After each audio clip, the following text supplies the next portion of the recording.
Kahit negative 52 dito ngayon, nandito kami sa labas, ine-enjoy yung araw. Kasi okay lang sa amin yung lamig, hindi okay yung kadiliman dito. Tingnan nyo naman, ang ganda ng mga kahoy. Unti-unti nang bumababa yung araw dito. Yan. Nandun sa likod. Yan. Mahirap kasi pag nasa gilid ka ng burol, hindi masyadong nasisinagan ng araw dito. For now, nandyan lang sila sa taas ng mga puno. Basta maganda at masinag yung araw. Kahit anong lamig pa, yung asawa ko maghahanap ng gagawin sa labas. O pupunta ngayon siya sa greenhouse para magpala daw ng snow. The way back, I'm gonna go that way and grab all the quick ones. Okay. Punta kami sa greenhouse.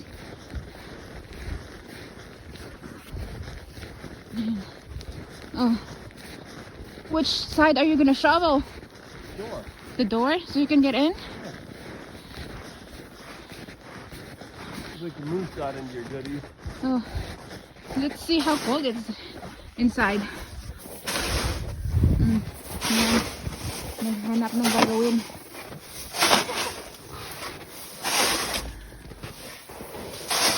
Ang view dun, oh. Yan. Maganda talaga pag, basta maliwanag lang, maganda talaga. Kahit puti at malamig. Mag-aalas 12 dito ngayon. Ganyan kataas yung araw, oh. Crazy.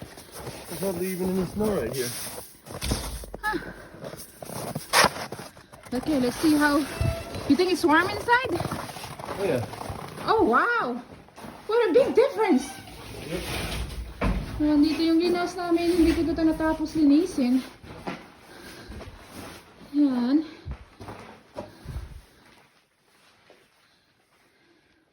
Ang temperature dito sa loob ng greenhouse is, what is that? Negative 20? Yeah. Yeah, pero sa labas negative 52.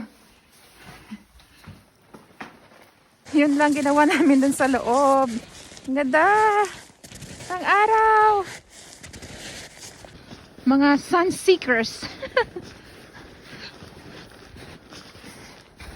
My goodness, you're crazy.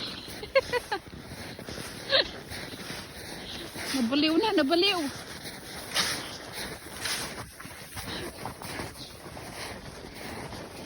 Do you have snotty nose? That? Do you have snotty nose? Frozen nose.